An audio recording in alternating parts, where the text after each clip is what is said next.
जय श्री राम, जय मां मुंडो मालिनी। मैं योगी श्री प्रकाश नाथ टचेस ऑफ नेचर चैनल पर आप सभी का फिर से एक बार स्वागत करता हूँ। मेरा निवास स्थान और मंदिर दोनों ही कलकत्ता में है। वर्तमान समय में मेरे से मिलना है तो तारापीठ महाश्मशान में आना पड़ेगा। मिलने के लिए मैं फिर से जनवरी में तारापीठ महाश्मशान में अनुष्ठान करने के लिए जा रहा हूँ। कुछ नया इन्फॉर्मेशन आप लोगों के साथ शेयर करने वाला हूँ। वीडियो को ध्यान से धैर्यपूर्वक बिना स्किप किए बिना डाउनलोड किए वीडियो को देखिए। आज का कंटेंट अगर आप लोगों को पसंद आए तो वीडियो को लाइक कीजिए, शेयर कीजिए, सब्सक्राइब कीजिए मेरे चैनल को, साथ ही बेल आइकन को दबाकर नोटिफिकेशन बेल कॉल कीजिए। चलिए कंटेंट शुरू करता हूँ। मेरे चैनल के व्यूअर्स, ये जो सभी अस्त्र है, पाशुपत अस्त्र, ब्रह्मास्त्र, वीर अस्त्र, अपराजिता अस्त्र, फटकार अस्त्र, सुदर्शन चक्रास्त्र इत्यादि और भी कई अस्त्र हैं। मैं कुछ 2-4 गिने चुने अस्त्र के बारे में मैं बताया। ब्रह्मास्त्र इसमें इंक्लूडिंग एक सबसे विशेष अस्त्र है। तो ये सभी अस्त्र शस्त्र के बारे में आप लोग रामायण और महाभारत में काफ़ी सारे जगह पर इस सभी अस्त्र शस्त्र के बारे में आप लोग सुने हैं। तो इस वीडियो बनाने का मेरा उद्देश्य क्या है? मैं देखता हूँ कुछ जगह पर पाशुपत अस्त्र को, एक स्तंभ को पाशुपत अस्त्र बोलकर चलाया जाता है। ये गलत है। किस लिए गलत है मैं अपने वीडियो में आप लोगों से शेयर कर रहा हूँ। आप लोगों को तांत्रिक कोई भी किताबों में अस्त्र का प्रयोग पद्धति या अस्त्र का चलाने का सिस्टम नहीं मिलेगा। मिलेगा भी, वो भी असंपूर्ण प्रयोग पद्धति है। सही इंफॉर्मेशन उस जगह पे भी नहीं है। आप लोग ढूंढ लीजिए, देख लीजिए। मुझे तो मिला नहीं। अभी ये प्रयोग पद्धति आप लोगों को कहाँ पर मिलेगा? सिर्फ सावर में ही, गोरखनाथ जी के बताए हुए मंत्र तंत्र में ही ये सारे प्रयोग पद्धति आप लोगों को मिलेगा। ये गया पहला पॉइंट। द्वितीय पॉइंट, पाशुपत अस्त्र का प्रयोग कौन कौन करता था विश्व में? सारे पृथ्वी में देवादिदेव महादेव या उनके धर्मपत्नी। उसके बाद इस अस्त्र का विद्या भगवान श्री राम, उसके बाद इस अस्त्र का विद्या आप अर्जुन को भी प्राप्त हुआ, और भी कई लोगों को प्राप्त हो सकता है। मेरे नॉलेज में उतना नहीं है, तो मैं विशेष गिने चुने कुछ उदाहरण आप लोगों को मैं दे रहा हूँ, विशेष मूल्यवान उदाहरण। तो ये अस्त्र का विद्या भगवान शिव के द्वारा अर्जुन को, शिव से ही अर्जुन को प्राप्त हुआ वाण के स्वरूप। आप लोग देखे होंगे तंत्रों में जब मारण प्रयोग आदि कर्म होता है तो उसमें बाण चलाया जाता है। तो बाण चलाने का एकमात्र कारण क्या है? बाण पुतला बनाकर बाण से ही, बाण के ऊपर अभिमंत्रित करके ही उसके तीर चलाया जाता है। तो आप लोग प्राचीन समय में देखें, रामायण महाभारत में बाण को पकड़ के ऐसे मंत्र बोलते थे। हाँ, ये सही है, बाण को पकड़ के मंत्र बोलने से अभिमंत्रित होता है बाण, और उस हिसाब से ही चलता है। भगवान देवादिदेव महादेव पाशुपत अस्त्रों को अपने मन की शक्ति से प्रकट कर लेते थे, दृष्टि शक्ति से प्रकट कर लेते थे, इच्छा शक्ति से प्रकट कर लेते थे। लेकिन उनके ये जो शक्ति है, बाकी के लिए किसी को भी ये शक्ति का बारे में पता नहीं था। बाकी लोगों को बाण के माध्यम से ही इस शक्ति को प्रकट करना पड़ता था।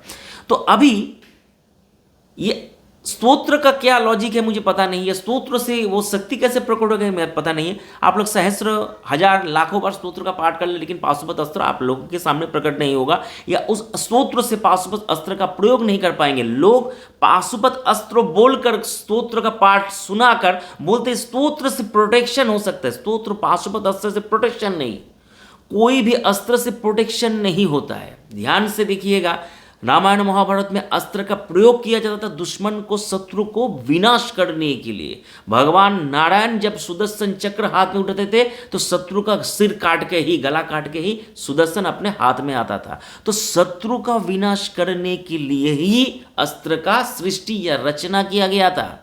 तो प्रोटेक्शन कहाँ से आए मुझे पता नहीं है। घुमा फिरा कर नाक पकड़ना मेरे 2 चैनल से नहीं होता है, और 2 चैनल में यह जीवन में कभी भी ये कहानी नहीं सुनाई देगा। जो सही इंफॉर्मेशन है वही आप लोगों के सामने लेके आता हूं। ये जो अभी उदाहरण आप लोगों को मैं बाद में दूंगा, जो ये मैं किस लिए इतना जोर लगाकर बोल रहा हूं वो चीज़ सही नहीं है। इसका उदाहरण भी मैं आप लोगों को दूंगा, एकदम आप लोगों को लगेगा जहाँ गुरुजी ने जो बताया मेरे दिल का बात बता दिया। ध्यान से देखिए वीडियो को, पसंद आया अभी तक तो लाइक कीजिए। तो अभी ये महाभारत रामायण का उदाहरण दे दी, उस समय में ये अस्त्र शस्त्र का प्रयोग आदि कर्म होता था, लेकिन वर्तमान समय में आप लोगों को कहाँ पर मिलेगा। और एक विशेष बात मैं पहले आप लोगों को बताना चाहिए, ये जो अस्त्र शस्त्रों का प्रयोग है सिर्फ सावर में ही सीमाबद्ध है। अभी आप लोगों का मन में प्रश्न आएगा सिर्फ सावर में ही किस लिए सीमाबद्ध है, इसके आगे का जो प्रयोग पद्धति है, तो त्रेता युग में, द्वापर युग में जो मंत्र तंत्र का प्रयोग होता है ये कोली काल में है। अगर उस मंत्र तंत्र का प्रयोग अगर आप लोग करते भी है, आप लोगों को प्रयोग मिला भी, तब भी कोली काल में वो प्रयोग आप लोगों के लिए कोई काम का नहीं है। ये सीधा आगम में देवादिदेव महादेव बोल रहे हैं। कोली काल में गायत्री को भी 3 शाप विमोचन करने के बाद पाठ किया जाता है। कोली काल में रुद्र चंडी को भी 3 शाप विमोचन करने के बाद पाठ किया जाता है। तो आप लोग मेरा भाषा से सहमत होंगे, मेरे युक्ति से भी सहमत होंगे। कोली काल में जो विद्या चलता है वो द्वापर और त्रेता में नहीं चलेगा। जो द्वापर और त्रेता में जो चलता था विद्या, वो कोली काल में काम नहीं करेगा। मैं अच्छे अच्छे विद्वान को देख चुका हूँ, आदित्य हृदयम स्तोत्र पाठ करके प्रयोग करने के बाद भी वो प्रयोग फेल होता है। वैदिक कर्मकांड करने वाले लोग आदित्य हृदयम स्तोत्र का अप्लाई करते हुए प्रयोग कर रहे हैं, लेकिन प्रयोग फेल हो रहा है। इसका कारण वो स्तोत्र त्रेता युग का है, कोली काल में निर्विज्य माना गया है, देवादिदेव महादेव का शब्द है, मेरा नहीं। पहले ही बोलेंगे गुरुजी ये कहाँ पे मिला, आगम में सीधा उल्लेख है। कोली काल में ये मंत्र निर्विज्य माना गया है, कोली काल में इसका कारण भी है, मैं बताऊंगा, जाओ वीडियो लंबा हो जाएगा। तो इसीलिए आप लोग अगर पंडित है, आप लोग अगर जनेऊ है, गायत्री मंत्र अनुष्ठान करते हैं तो गायत्री के चैप्टर में जाके देखिए, गायत्री का 3 ध्यान है। 3 ध्यान के नीचे आप लोग को आवाहन आदि कर्म मिलेगा। उसके बाद गायत्री का 3 शाप विमोचन करने का भी ऑप्शन आप लोगों को दिखेगा। इसके एकमात्र कारण है गायत्री सदियों पुराना, अरबों करोड़ों साल पुराना मंत्र है जो सारे युग से होते हुए आ रहा है। लेकिन कोली काल में ये मंत्र एकमात्र कारण क्या है, वैदिक मंत्र है। वैदिक मंत्र कोली काल में निर्विज्य है। निर्विज्य होने के कारण से इसको साप लग जाता है। साप को विमोचन करने के बाद ही ये मंत्र जाप में फल देने के बराबर हो जाता है। तो एकमात्र कारण मैं बता दिया। अभी कोली काल के हिसाब से ही सावर मंत्र का रचना हुआ था, तो सावर में ही इसका सीधा वर्णन आप लोगों को मिलेगा। और उदाहरण स्वरूप मैं आप लोगों को बताना चाहता हूँ, आप लोग अगर गोरखनाथ जी का जीवन कथा पढ़ेंगे, उनका उपन्यास आदि कर्म पढ़ेंगे, या उनका कुछ छोटा मोटा किताब भी अगर पढ़ लेते, तो आप लोग जानते हैं ब्रह्मा विष्णु और महेश को छोड़कर गुरु गोरखनाथ जी सारे देवता को पराजित कर दिए थे, इंक्लूडिंग हनुमान जी को भी। सारे देवता को गुरु गोरखनाथ जी अकेले पराजित कर दिए थे। गुरु गोरखनाथ जी के पास ना कोई अस्त्र था, ना कोई शस्त्र था, कुछ भी नहीं था उनके हाथ में। वो झोला लेकर घूमते थे, उनके पास कुछ भी नहीं था। तो अभी आप लोग सोचेंगे तो गुरु गोरखनाथ जी अस्त्र नहीं था, शस्त्र नहीं था, तो कैसे पराजित कर दिए थे। हाँ, वो ये अस्त्र मैं शुरू में बोला था क्या, देवादिदेव महादेव मन के शक्ति से अस्त्र का चालन करने का विद्या जानते थे। बाकी ये विद्या किसी के पास नहीं था, ये सिस्टम, ये प्रयोग पद्धति किसी के पास नहीं है। सिर्फ उनके ही अवतार स्वरूप गुरु गोरखनाथ जी के पास ये विद्या था जो विभूति को अभिमंत्रित करके फेंकते थे और वो कोई भी अस्त्र का रूप लेकर आगे बढ़ जाता था।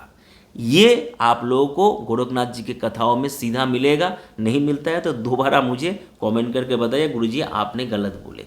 तो गुरु गोरखनाथ जी माता काली के सब युद्ध जब हुआ, लड़ाई जब हुआ, तब भी वही माँ काली वहाँ से अस्त्र फेंक रहे। गुरु गोरखनाथ जी के पास कुछ भी नहीं है, तो सीधा विभूति लेकर अभिमंत्रित कर फेंक रहे, वही अस्त्र बोलकर माँ काली की ओर भाग रहा है, दौड़ रहा है। वीरभद्र के साथ जब हुआ, हनुमान जी के साथ जब हुआ, ठीक है, तब यही सिस्टम गुरु गोरखनाथ जी अप्लाई करके ये अस्त्र शस्त्र को उत्पन्न करते थे। विभूति नाथ परंपरा में, अपने परंपरा में विभूति का बहुत ज़्यादा महत्व है, बहुत ज़्यादा विभूति का हम लोग मानते हैं। इसलिए मेरे घर में इतना बड़ा डब्बा में हर समय विभूति भरा हुआ रहेगा।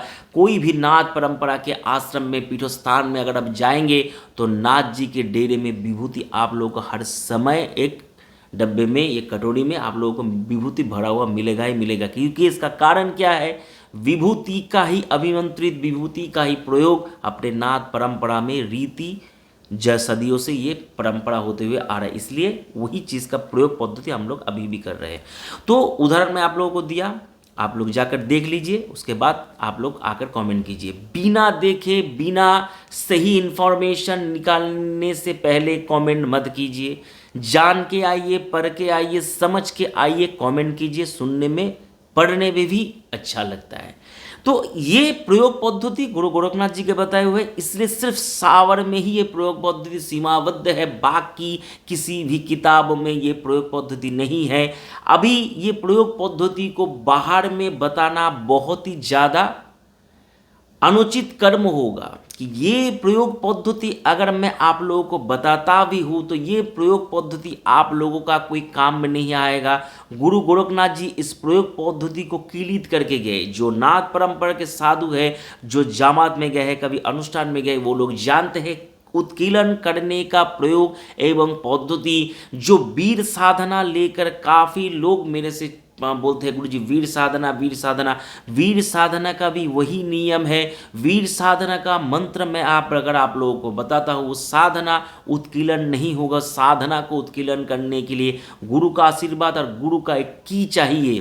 बिना की के नाथ परंपरा का ये उत्कृष्ट साधना कभी भी आप लोगों से सिद्ध नहीं हो सकता। ध्यान में रखते हुए ये चीज़ को आगे बढ़े।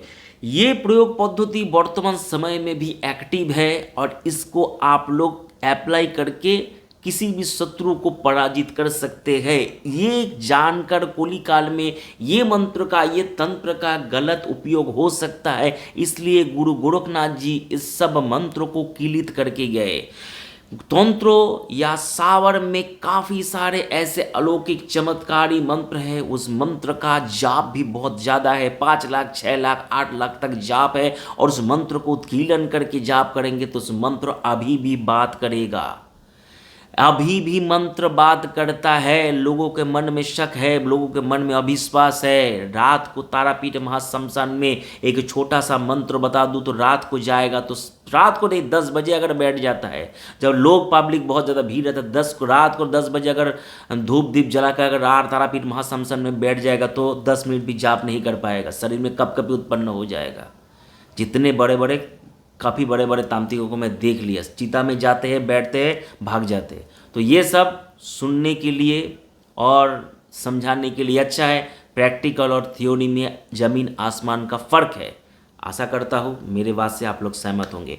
तो एक ये जो विद्या का मैं बारे में बोला, मारणादि प्रयोगादि कर्म को जैसे ना हो, इसलिए गोरखनाथ जी ये सभी प्रयोग पद्धति को बंद करके गए। इसलिए कोई भी प्रयोग, अस्त्र शस्त्र का प्रयोग वर्तमान समय में काम नहीं करेगा। अगर आप लोगों को ये प्रयोग पद्धति सीखना है, जानना है, तो ज़रूर से ज़रूर नाथ परंपरा में दीक्षा लीजिए। अपने महंत को बोलिए, अपने गुरु को बोलिए। आप लोगों को सही इन्फॉर्मेशन, सही तथ्य के बारे में उनसे ही पता होगा। मैं अपने इस वीडियो में इससे आगे आप लोगों को कोई भी परामर्श नहीं दे पाऊँगा। काहे, जब मेरे गुरु ने नाथ परंपरा में मुझे दीक्षा दिया था, कुछ डिसिप्लिन, कुछ नियम आदि, कुछ कर्म के बारे में मुझे बताया था। काफ़ी सारे मूर्ख इंसान अभी भी जीवित है, वर्तमान समय में कोलिकाल में है, जो नाथ परंपरा का ये गुप्त, ये गोपनीय, अतीव गुज्ज विषय को अभी बाहर लेकर आ रहा है। ये गोपनीय विद्या को बाहर लेकर आ रहा है, तो इससे कोई फ़ायदा होगा नहीं, किसी का फ़ायदा नहीं होगा। वो तो गोरखनाथ जी का शाप से वो तो ग्रसित होगा ही, वो तो नरक में जाएगा ही जाएगा। जो व्यक्ति इस मंत्र को करेगा उसका मंत्र का भी नेगेटिव प्रभाव और नेगेटिव एनर्जी उसके शरीर में आएगा। जब तक आपका गुरु का दिया हुआ ये विशेष उत्कृष्ट साधना के बारे में बोल रहा है, ये साधना है, फटकारस्त्र, वीरास्त्र, पाशुपतस्त्र, ब्रह्मास्त्र, ये सभी साधना प्रयोग है, ताकतवर प्रयोग है। सीधा जाएगा, तोड़कर एक जगह पर पूरा फ्लैट कर देगा। इतना ज़्यादा शक्तिशाली मंत्र प्रयोग है। ये मंत्र प्रयोग से किसी का परिवार नष्ट होगा, जगह नष्ट होगा। आप लोग जानते हैं एक ब्रह्मास्त्र का प्रयोग अर्जुन भी चलाया था, अश्वत्थामा भी चलाया था, कितना भयंकर दुष्परिणाम होने वाला था उस ब्रह्मास्त्र से। आप लोग समझ सकते एक अस्त्र का शक्ति क्या है। तो इसीलिए सोच समझकर कोई भी प्रयोग करें, ये अस्त्र के पीछे में ना जाए। अगर आप लोग को अस्त्र प्राप्ति करना है तो जरूर गुरुकुल में ज्वाइन करें, अस्त्र शस्त्र का प्राप्ति करें। और एक चीज़ बताओ, तंत्र में वर्तमान के हिसाब से बगलामुखी को सीधा ब्रह्मास्त्र माना गया है। बगलामुखी का प्रयोग ही ब्रह्मास्त्र रूपी प्रयोग होकर सामने वाले के पास जाएगा और जो भी है उसको तोड़ते हुए आगे बढ़ेगा। इसलिए बगलामुखी को सिद्ध करने की कोशिश कीजिए। अगर बगलामुखी देवी आपसे प्रसन्न हुआ तो ब्रह्मास्त्र का प्राप्ति आप लोगों का हो जाएगा। आशा करता हूँ आज का जो इन्फॉर्मेशन आप लोगों को मैं दिया, आप लोगों को अच्छा लगा। कैसा लगा कमेंट कर कर बताइए। मैं आप लोगों को गुमराह करना नहीं चाहता था। मैं चाहता तो आप लोगों को एक अस्त्र का मंत्र मैं दे सकता हूँ, लेकिन उस अस्त्र का मंत्र देने से आप लोगों का नुकसान पहुंचेगा, भला होगा नहीं। जो प्रयोग टोटका देता हूँ उस टोटका से किसी का नुकसान नहीं है। उस टोटका से आपका परिवार का कल्याण हो सकता है, आपका कारोबार बढ़ सकता है। लेकिन ये फटकार अस्त्रो या ये वीरास्त्रो या आग्नेयास्त्र, ये सभी अस्त्र शस्त्र प्रयोग से आप विनाश कर सकते हैं, नष्ट कर सकते हैं, कोई जगह का डिस्ट्रॉय कर सकते हैं। डिस्ट्रॉय आप करेंगे, उसका साप मुझे मिलेगा। इसीलिए मैं गुरु के आदेश से इतना तक ही आप लोगों से शेयर किया, इससे आगे मेरे से नहीं होगा। आप लोग जानते हैं तंत्र में कुछ लिमिटेशन है, तंत्र में गुरु का वाक्य ही अंतिम होता है। तो इसलिए मेरा गुरु का वाक्य, गुरु का इज्जत, गुरु का मान सम्मान करते हुए, आज मेरे गुरु पृथ्वी में नहीं है, लेकिन गुरु का वाक्य, शास्त्र ने बोला गुरुर वाक्य सदा सत्य सत्यमेव परम पदम। गुरु का इज्जत, गुरु का मार्जना करते हुए, गुरु का वाक्य को सम्मान देते हुए, गुरु गोरखनाथ जी को प्रणाम करते हुए मैं यहीं पर आज का ये अनुष्ठान को समाप्त करता हूँ। फिर एक नया अनुष्ठान प्रयोग पद्धति लेकर आप लोगों के पास में आऊँगा। चैनल के साथ बने रहिए, चैनल को देखते रहिए, सब्सक्राइब जरूर करें। हरि ओम तत्सत।